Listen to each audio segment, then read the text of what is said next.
ख़ुसूसी report देखिए ENN special reporter Syed बुनियाद हुसैन शाह काज़मी की। आपका ते दिल से शुक्रिया अदा करता हूँ।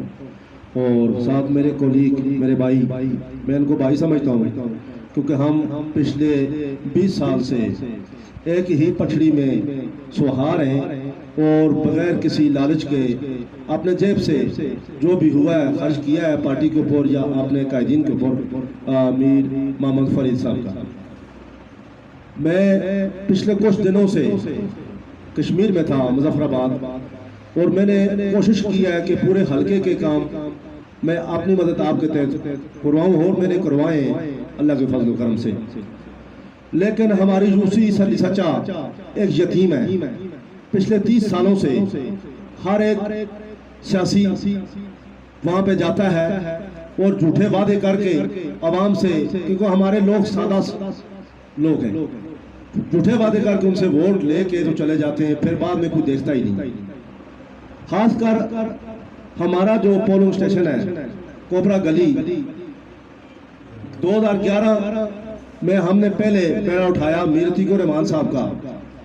तो ये मेरे दोस्त, मेरे भाई, मेरे कोलीग मेरे साथ खड़े हुए और इन्होंने मीर अतीक साहब को वहां से जिताया। दूसरा इलेक्शन वो भी इस तरह से हुआ।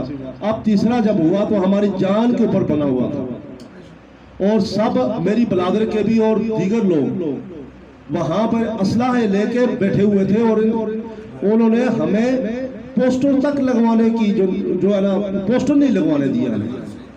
और हमारे साथ उन्होंने किया, हमने सब्र तहम्मुल का मुजाहरा किया, बल्कि मुफ्ती साहब ने हमें तलकीन की कि शाह साहब और फरीद साहब, आपने कोई इस तरह का इक़दाम नहीं करना कि जिसके ऊपर कोई हमारी पार्टी या हमारे कायद के ऊपर कोई नुक्ता नजर उठ सके। तो हमने इनकी बात के ऊपर लबैक किया और खामोश रहे। गालियां हमें दी गई, हमारे साथ बहुत कुछ किया गया। 3 दफा पोलिंग स्टेशन बंद हुआ।